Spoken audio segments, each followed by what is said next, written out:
Is there a way of addressing people's climate concerns effectively?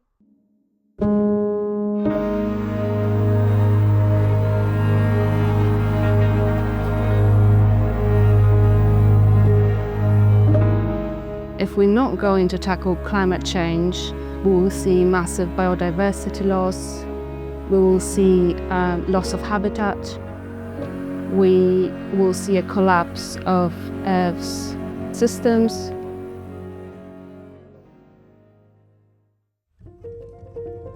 I think there are so many things that will change as a result of us having to think through and adapt to climate change. And that's not just changes in infrastructure, but it's in consumption practices, in lifestyles, in governance structures, everything. And we don't quite know exactly how all of those things will pan out. We don't have answers. We don't even know how we can sort of put together governance structures that can support processes of change adequately. So that's why we're trying different approaches and thinking through this collectively.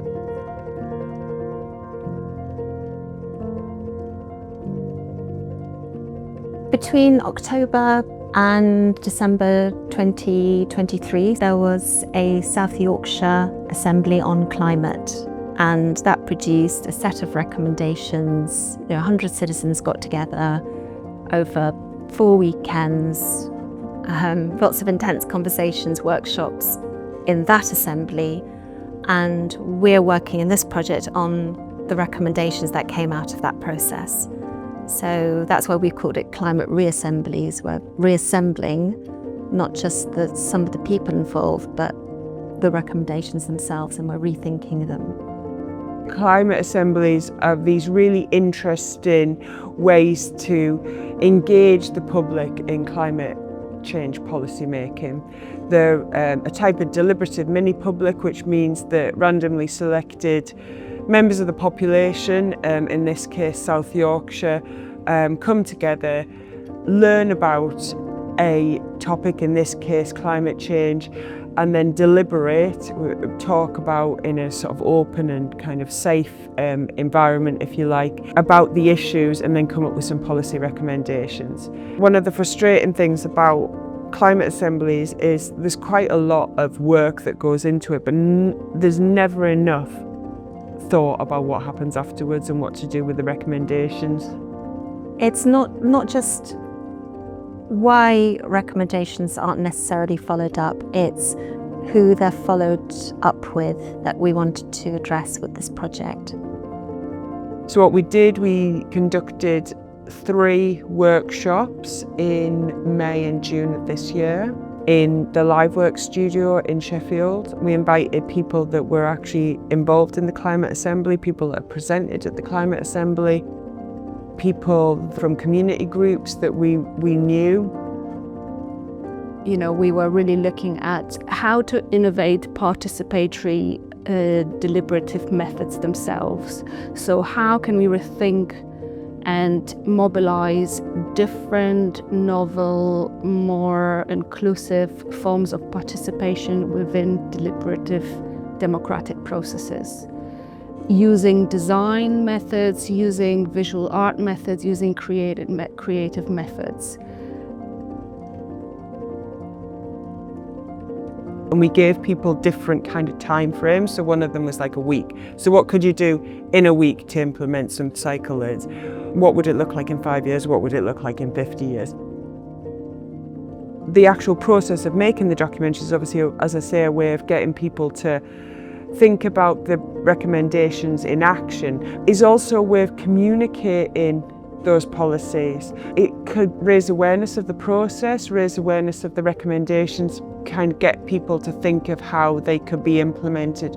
And I'm not just talking about policymakers, members of the public as well. It's like, right, okay, these things could happen. What can we do to make something like this happen in our area? And it's kind of, it's just a way of bringing storytelling into what can be quite a dull sort of communication exercise, really. It's just so easy to get people to talk about what they want, but it's so much harder to actually implement the things that they suggest. And there's a gap, isn't there, between any policy makers and policy implementers. You know, it's always going to be more difficult to implement an idea in reality than it is in theory. You know, a climate assembly might be able to make some really good and in some cases very achievable recommendations, but actually the local authority or the city don't have any real legal pressure, political pressure on them to act. We think this project's got legs, and we've just found that people are not only engaged by it, they're engaged by the way that we've used the tools, the things that we're developing in the project in terms of how we can share the project more widely and how different people can get involved, but also because people have just really found that actually they want to meet and talk about these things and how it affects their city and locality in different ways.